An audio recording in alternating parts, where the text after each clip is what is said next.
Hello and welcome to the Walk Around podcast powered by JM&A Group. If you are in the automotive business, this is the place for you. You are sure to learn something about retail sales, service, fixed operations, leadership, anything that will help your business thrive. I am one of your hosts, Mark Spoto, as always joined by Elliot Shore. Hello. And today we have the pleasure of talking with Natalia Giner. She is the CEO of A2Z Sync. You know, Natalia has brought 20 years of automotive experience to her business, and her primary focus is creating a customer-centric experience. Over the past several years, she has led the team that built the A2Z platform from scratch and successfully oversaw many dealer transitions to the one-person sales model that her company promotes. You know, I really enjoyed this conversation, Elliot. In addition to just the digital retail experience she brings and the automotive background, she shared a lot about her path and the leadership lessons along the way. Yeah, I mean, and a lot of humility involved in some of those lessons of maybe getting the role and maybe not being ready and having to take a step back and then getting another opportunity. I thought that was fantastic how she was so open and vulnerable to share her story like that and how it led to such success in the end. So. Yeah, and you brought it up. Resilience plays a big part of that. So let's get ready to hear from Natalia Giner, and we will take a walk around with her right after this. A recent Cox survey found 40% of dealers didn't know about the FTC's proposed rules changing how dealers sell and finance new vehicles. Don't be one of those people. Listen to Daily Drive for all the news you need to know to keep up in the auto industry. Each weekday, we bring you the day's biggest news and conversations with leaders in the industry, like this one with National Automobile Dealers Association CEO Mike Stanton. We're worried about increased transaction times, increased paperwork. We believe what the FTC has proposed is forcing us in the wrong direction. I'm Automotive News Executive Editor Jamie Butters. And I'm Kellen Walker. Listen and subscribe to Daily Drive wherever you get your podcast. Well, we are excited to welcome Natalia Giner with us on the Walk Around podcast. Welcome, Natalia. Thanks so much for joining us. Thank you, gentlemen, so much for having me. I'm excited for the conversation today. Yeah, we're thrilled. This is an exciting topic for us. We've been talking about it a lot in terms of digital retail and online selling, and certainly you have a lot of expertise in that area. But before we dive into that specifically, we like to get to know our guests a little bit more. So tell us how you got on this path of automotive retail. And I know you've had many years of experience at dealerships. What drove you there? What keeps you excited about automotive? Sure. So my father started selling cars almost 30 years ago when he immigrated to the United States. And when I was in college, I have joined him at the Champ Automotive Group, and I haven't left since. I've been in automotive all this time. I have started out back in my college days, basically just having a job, putting myself through school. And my personal hero, Lisa Champ, has hired me as a finance manager at the ripe age of 21, and the rest is history. Wow. That's awesome. I mean, so many people get into the car business because of their family members. And, you know, we hear a lot of stories. I mean, the car business is one of the greatest industries just because it's really about production. How well you take care of a customer really dictates, you know, your income level and no matter what your background level is. But you were in the dealership world for about 15, 16 years. Is that correct? That's right. Yeah. And then, so tell us we're always fascinated by people who make the leap out of retail into, and for you, it was, you know, automotive technology and software. And so, you know, tell us about that leap. How did that come about? Yeah. And Elliot, the other thing to add to what you're saying is the great thing about the car business is that it allows for someone with that entrepreneurial spirit to really thrive. And it seems like, Natalia, that you had that in you and you used the car business to springboard into where you are now. So tell us what led you to that leap. Yeah, so actually, our founder, Aaron Wallace, who's the CEO of a group that I was working with, he was trying to resolve a problem that we were having, which is number one, customer experience, number two, employee experience, number three, technology experience. So we started creating a system that was going to enable employees to really stay on one screen and one platform. To provide the consumer with the experience that we were hoping to get to. And that created fantastic results for the group. And through the 20 groups, the news have spread about what we were doing. And we closed our eyes and jumped off the third-story building and put ourselves into a nationwide technology world. And, it's been 5 years since we have been doing this. And it's incredibly exciting what we've been able to accomplish. So if I got it straight, what you're saying is that you guys identified a problem. You identified an opportunity, better said, with regards to your employee experience, your customer experience, and you were working on this within the automotive group, and really created a solution that you thought. So initially, you were creating a solution for your own dealership group. Is that right? That was exactly right. We had people that were working 5 or 6 different technology platforms in front of the consumer. Right. None of the user experience connected to the customer. None of it was fully transparent because consumer didn't understand it, couldn't translate one system to the other. That led to longer waiting times, that led to frustrated consumers. And so Aaron decided to put away the noise, being the entrepreneur that he is, and create his own. And that's what we have done. That's fantastic. And so you guys saw the success, saw the opportunity, and decided to make it a business. Why keep it to yourselves, right? That's exactly right. We have been passionate about car business for many, many years before and are moving forward and always will be. And, it sort of created a home and an American dream for me and my family. And we're very passionate about keeping that going for the rest of the automotive body.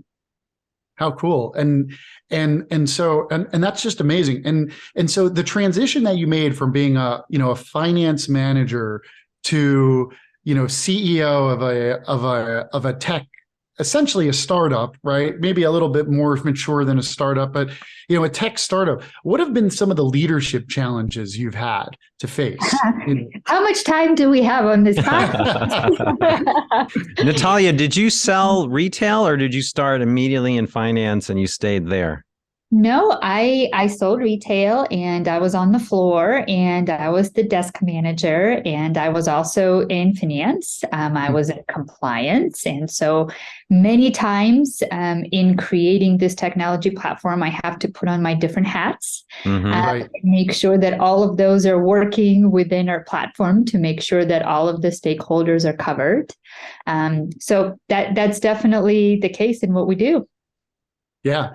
So so going back to Elliot's question, what do you think you've learned over these years that you're applying now in terms of your role as a leader and setting the direction and strategy and figuring out ways to help dealers? What are some of the experiences or learnings that you can share? I think from my point of view, it's been an incredibly humbling experience. When I started out with a fantastic crew of people, and we were very committed to making this work. We were very committed to what we were doing. And as we grew the company, as you know, there's challenges there, right? How do we bring people on board to solve for the customer success? How do we bring somebody on board to have a successful help desk? How do we put this technology into a marketplace and not ask the dealers to conform to us and yet conform to them? And that's probably been our biggest challenge and the biggest learning, because we have learned how well people do business outside of our previous walls. And we have started incorporating some of their successes into both our technology and training.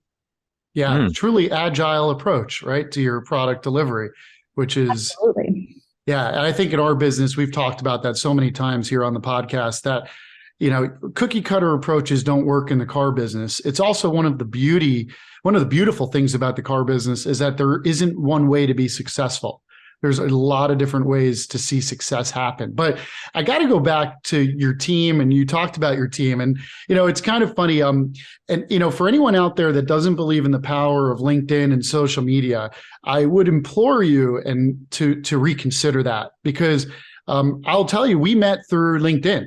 We met through, and yes, a shameless plug for the podcast, gets a lot of views and download, but someone on your team saw the podcast and thought, wow, Natalia would be a great person to have on the show. And we connected and discussed, and here we are, right? And so, but going back to LinkedIn, I noticed you posted a picture of your team recently, which I loved. I thought it was fantastic.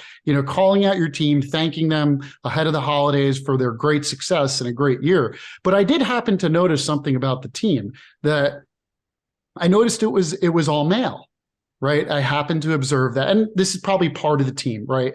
But I guess I'm curious. Mark and I were talking about it before. How is that transition? How do you, or dominated business industry?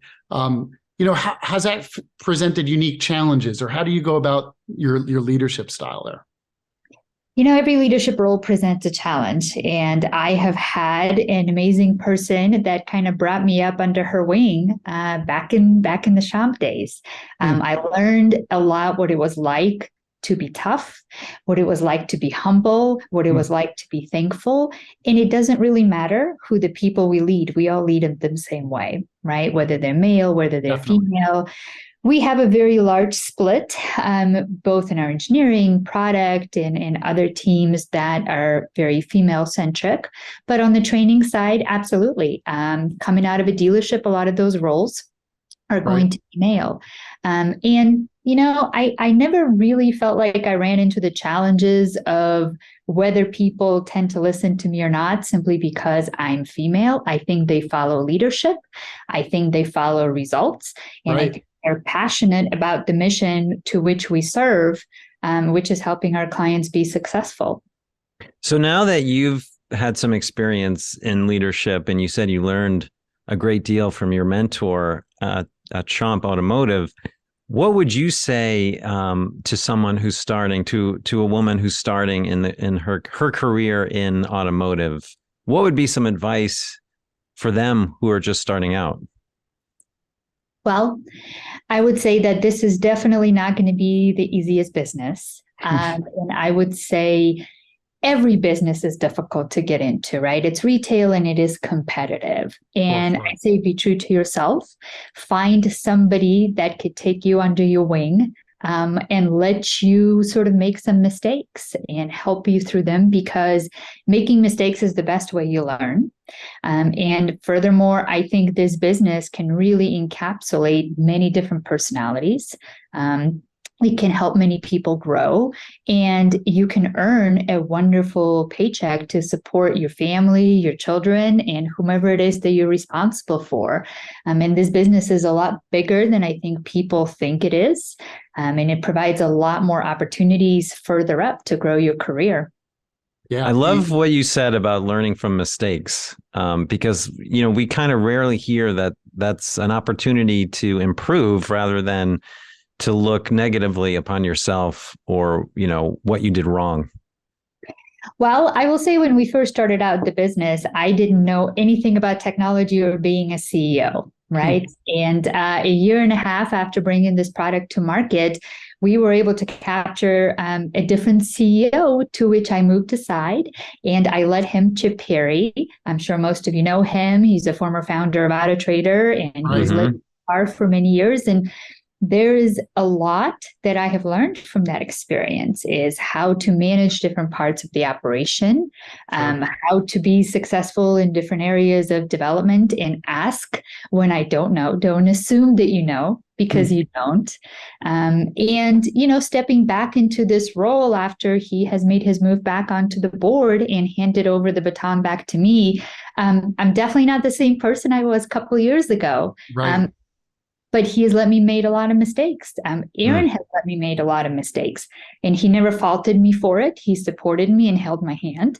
And I'm very thankful to those people that have been around me that have been able to kind of let me do that.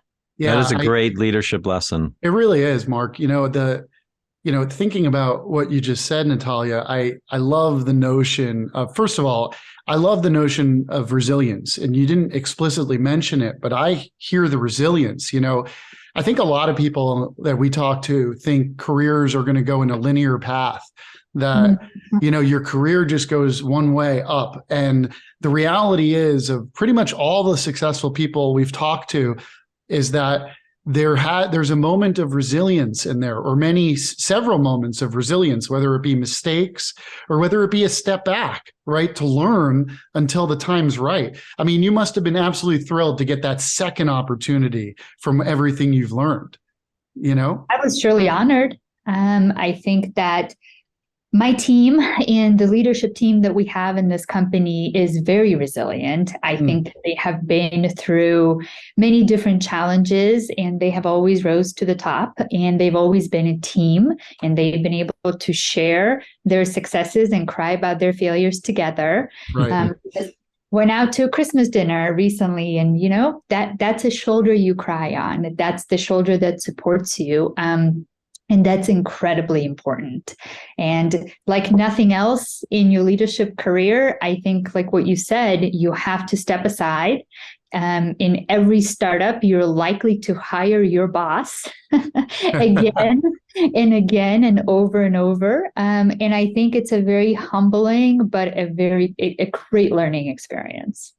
That's awesome. And so, just to wrap it up on this topic, I mean, it's awesome, but I heard mentorship in there, relationships, and the importance of mentoring and relationships. I heard the importance of resilience, shared purpose, right? In terms of creating that. It sounds like the organization that you and your leadership, you create that shared purpose where people can cry on one another. Gosh knows I've cried on Mark's shoulder many times. So, but getting into A2Z Sync, which is the actual product itself, it's a one-person sales model. Do I have that right? One person is the key to the model. Is that right? So we go as far as that. We have been able to develop the technology that supports clients at any stage of their evolution. Anything from digital retail, downstream to in-store desking menu, et cetera. And it really just supports whatever your sales process is at the dealership, and reinforces it and makes sure that it's managed, right? Because if you can't count it, you can't manage it. And so we make sure that there's a lot of accountability built into our technology. And we do help with our training services for dealers to move to that model if they so choose over time. Going back to the learnings that we have had, we have started out giving them a roadmap of what we thought was the best possible success. And we've learned a lot over time. We've had some of our best clients that have taken on our platform, really streamlined their processes, and then allowed one or two of their salespeople or a team of salespeople to perform as individuals from beginning to end, and have seen great results. And over time, moved the entire sales staff to that model. And we have some that are still in the process of making that transition. So, Natalia, let's talk a little bit more about that model, because we've heard a lot about it. It's been written about. Dealers have jumped in. We've seen success. We've seen challenges. Yeah, and we on our side, on the JM&A side, we absolutely support, single point of contact dealers from an F&I perspective. Right. But when you think about this one person sales model, are we really talking one person in your mind? Like, how is that achievable for most dealers? I think that a lot of times people have great misconception regarding specifically what you say, which is one person. Does that mean I could just get 30 salespeople and nobody else works in my dealership? Absolutely not. When we talk about one person, it's more so a single point of contact from the client's perspective. Both our process and our technology reinforces management being involved, much more so than they have ever been. But it's both digitally, it's remotely, it's being able to drive that process from your chair instead of always having to get up and get in the middle of the transaction. And there's a lot of built-in control in our platform that enables the manager to really get down and deeply involved into each transaction that's going around. Go ahead, Elliot. Sorry. Oh, no, it's all good. What would you say, are the biggest obstacles? Even if a dealer says, yeah, I'm ready to do it, what do you caution them with at that moment? What do you say to them? Yeah, honestly, that was going to be my question. So we're thinking alike. Yeah. Well, Not I surprisingly. think we have seen some strong successes with dealers that have top-down commitment. If you are committed to making this change, be committed. Because once you get to the other end, you will never go back, right? Once you slowly iterate your way into success for reinforcing your process, making sure everybody does it the same way every time, make sure that you change and evolve it because the process evolves with you. And make sure that you hold people fully, completely, and totally accountable because you should have a right to run your business any way you see fit. And that's exactly what this does. And try not to do DIY. We have talked to many dealers that have sort of cobbled technology, cobbled training, cobbled the project. And at the end of the day, it wasn't as successful as it could be. I think back to the days where we did it ourselves at the shop organization. I would have been thrilled if someone like myself would have come in and brought me an execution roadmap book and said, this is how you do it. And then let's work together to create a plan. And this is the success that we have seen. And that's what I would tell dealers, get some advice, get some help because you don't have to do this on your own. So how much has that roadmap or that guidebook changed since you started? What kind of learning have you incorporated into going forward? Sure. It changes every day, right? And gets reinforced by technology. That's really important because it's one thing to set a sales process and put it together in a way that you see fit, but it's also another thing to measure results from each one of those small parts of the process to drive the entire transaction the way you want it. So we have learned some of the things that have been successful at scale with dealers. We have looked and seen what's reinforceable, such as like a learning management system. We have that available now so dealers can reinforce that on their own. And then we can also help them as well. They can also create their own personalized training strategy. We have developed an A2Z University where people can come and train and learn with us. And then we have made our technology really adaptable to the dealer with different settings and things that we can help with on and off. And that's been immensely helpful because no one dealer is the same. I mean, let's be honest, no one rooftop is the same within any automotive group, right? So we have to be really flexible in the way in which we do business and support our dealerships. Has there been like a really big surprise to you when working with dealers to implement this type of process? I would say the successes have been really beyond what I expected. I knew this model could work. I knew that the technology could work because it's easy for salespeople. But my biggest surprise was probably the partnerships that we have made, is how frequently people call and give me feedback and talk about what they think could be changed or improved or iterated upon. And the type of interest that people have put into this process and this technology has been wonderful. I never thought that the dealership owners would take this much interest in what we're doing and how we're doing it in order to improve their own business. And that's been immensely humbling. And I would say somewhat surprising. Yeah.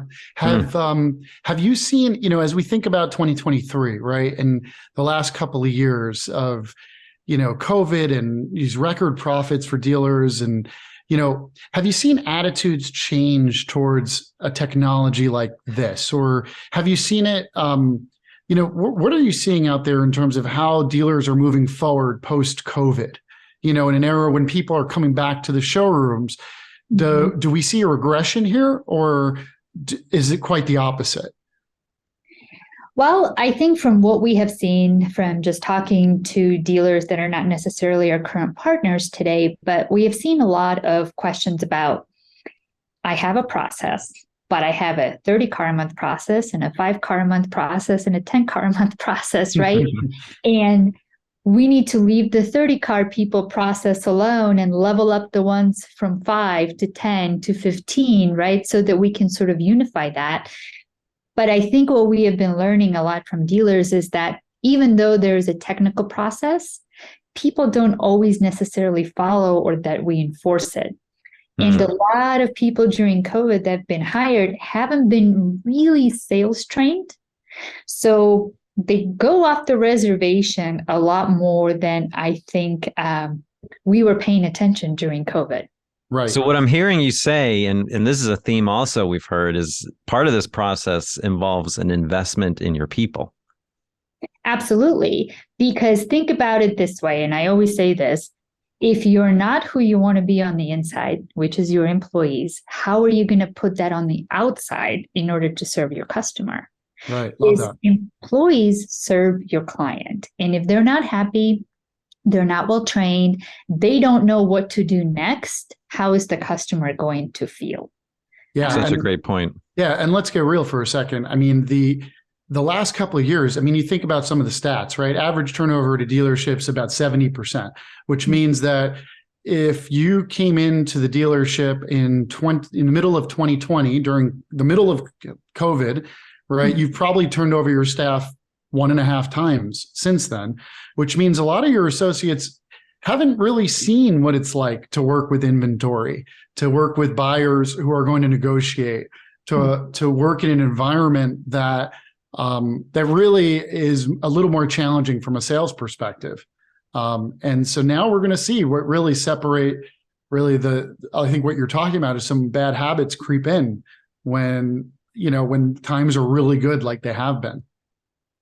Absolutely. And then when you think about it from the technology's perspective, digital retail has been treated as a lead generation tool by many dealers for a very long time, right? Because Definitely. you get the lead and you can close it because there's no inventory of cars. Well, what happens when competition starts again and we are selling all toilet paper again from dealership A to dealership B, right? What is the differentiator? And at the end of the day, what I call the last mile, which is really the actual transaction where the rubber meets the road, where the customer is talking to a human, that's the one that's broken. And that's the one that we're going to be seeing a lot of work go into to make sure that we can differentiate ourselves, to make sure that the customer feels comfortable buying within the showroom again, because that's where we're selling most of the cars. So how do we make that great? Great So point. Natalia, last topic I wanted to touch on with this, what is, if you're a dealer and you're looking at this process or this approach, what's in it for them in terms of how will it benefit their customers? Sure. For the customers, it's always at the end of the day, it's about the customer, right? Which is really their experience. But I also think before we get to the customer, let's talk about the employee. How does it benefit the employees? The employee knows what to do, when to do it. It's very predictable. It's measurable. They're held responsible for the consequences. They're able to reproduce things every day. And they're focusing on that client because it's a predictable process of what they're supposed to be doing. And so the customer gets to have an opinion about how they transact and where they transact. So why not transact at a dealership that is predictable, scalable, and measurable?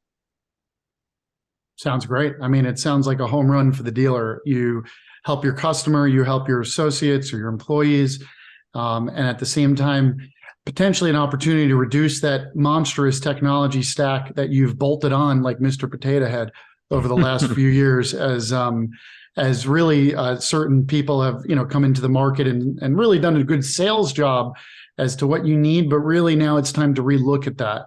I think in that tech stack and trying to think that through for the benefit of your employees and your customers. So what a great message. Less is more.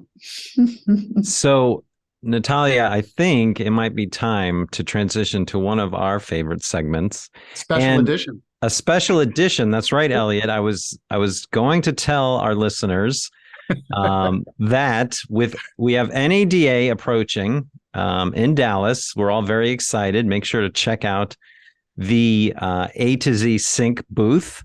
Natalia, do you have your booth number off the top of your head? If not, we will post it. I will let you post it. Okay, good. We will have a booth for JM&A Group there as well, so make sure you check us out.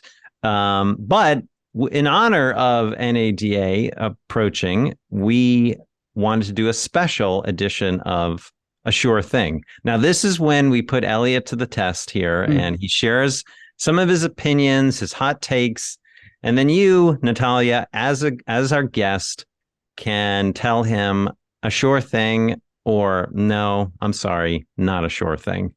Yeah, and Mark and I had so much fun in the prep for this one that we really decided to go all fun on these sure things for this one. So it is a special NADA fun edition of A Sure Thing. And so we'll start off with, for all you NADA fans, I think, anyone who's been in the industry has been there before. You've been on the giant showroom floor or the exhibition floor, and you've probably observed some interesting things. And, swag is always an interesting thing. What gets people's attention, and the giveaways. Obviously, learning some things along the way. But I'm always shocked by how dominant a certain group of the industry is on the floor. And I'm going to predict that in 2023, it's going to be a sure thing that car washes will once again dominate the showroom for the exhibit floor at NADA. That's right. Car washes will continue to be the dominant booth. Sure thing or not a sure thing? Car washes. I say not a sure thing. Okay. Our first disagreement. Love it. But we'll see if there's any water breaks during NADA, then we know that was a sure thing. What do you think, Natalia, is going to be the hottest thing at, or what do you think is going to be the most frequent booth on at NADA? I always love seeing those car washes. I just want to run through it. I know, me too. I'm always amazed. I find them fascinating. I really do. But Natalia, what do you think is going to be the primary, focus of the booths? I think training is going to make its way out there. I think that's a hot topic for everybody. Everybody's starting to think about how they're going to execute on that, knowing that they may not have the resources in-house. So my sure thing prediction would be lots and lots of training services out there with different socks and swag. Yeah. Like it. Well, on that note, good segue. Seriously, like it's almost like you knew. Conference swag is still a thing. Amazingly, I think I read an article that COVID will kill off all conference swag in the future. It doesn't seem to be the case. And I think we all have our favorite delighters and attractors of people and swag hoarders. There's hand sanitizer, stress balls, Yetis, umbrellas. But I believe that the best swag that you can give at NADA is food, and specifically hot dogs. That's right. Having a hot dog cart is an instant and sure delighter and attractor of people. So I believe the hot dog cart to be the number one swag item at NADA. Sure thing or not a sure thing? Sure thing. I like that one. Oh, there you go, Elliot. Yes. Who doesn't love a hot dog, right? Who doesn't love a hot dog? Give me a hot dog and a coffee and you have my heart. Ooh, maybe coffee. That's a great teaser because you can get a high-end espresso at the JM&A booth, number 1519, if you're at NADA. I put the segue right in there. It's like you teed me up perfectly for that. Thank you, Natalia. Wow. All right, one for one. Can you end on a high note? 1 for 2, Mark. But correct. Sorry, but 1 for 2. But I like your math. So yeah, thank you. That's why I'm the marketing guy. You're the finance guy, and I'm the marketing guy. That's right. 1 for 2. That's right. So, speaking of coffee, so last year, Best in Show actually had a coffee booth. The booth that had Best in Show did have a coffee bar. It was our good friends, Polly, the Fitzgerald brothers over in Polly. Travis and Ryan were busy hosting away, having a live podcast. I think they did. They had lots of coffee. I do remember that for sure, and a huge booth. And Polly won Best in Show. They're partners with JM&A. But I believe that this year, an EV software as a service company, I don't know who, but I'm going to predict that an EV software as a service company will be Best in Show in 2023 at NADA. Sure thing or not a sure thing? Not a sure thing. And I say that because I was just reading a McKinsey study about what's going to happen by 2030. So that would be my point of reference. And I'm assuming you're saying that EVs maybe not so as bullish as it's been in the news infrastructure recently. Just may not be there by then. Wow. Was there a number that the study threw out there in terms of adoption?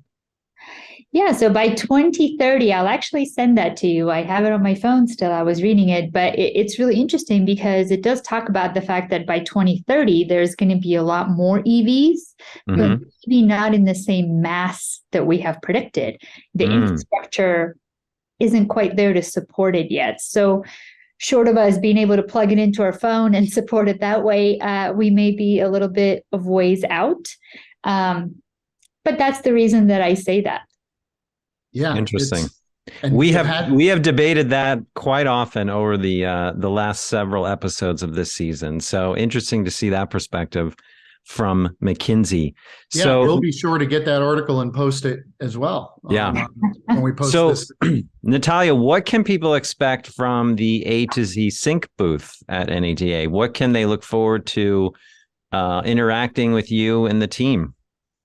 Yeah, so we're going to have sort of a visual experience for dealers to see what some of our client showrooms look like. You know, what does it look like in real time? How do people interact? What does that interaction booth look like for some of those that have really gone all the way within that customer experience? We would love to be able to share some of the new latest and greatest. And obviously we're airing this by the time that NADA is almost there. So look out for our dealership experience platform news.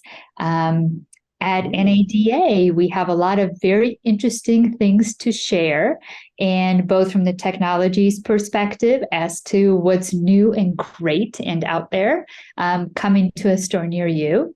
And then we're going to have multiple people being able to give quick demos for everybody to take a look at what we have, what's new, what's exciting, and what's happening today. So we hope to see everybody there. And our booth is not going to look like anybody else's. I'll just say that. Wow, okay, that's a teaser. That is exciting. We will definitely check that out. I hope everyone who is listening and who is at NADA checks out that as well. Yeah. Natalia, we can't thank you enough for joining us on the program. You've definitely shared some outstanding insight, and particularly the leadership lessons. I think if you're a dealer, there's a lot to take away from what you shared with us. Yeah, agreed, Mark. Thank you so much, Natalia. It's been a pleasure. Hope to connect with you in person out in Dallas. Absolutely. Thank you, gentlemen, for having me. Very much appreciate that. Thank you for your time, and thank you, everybody, for listening. You're welcome. Thank you, Natalia.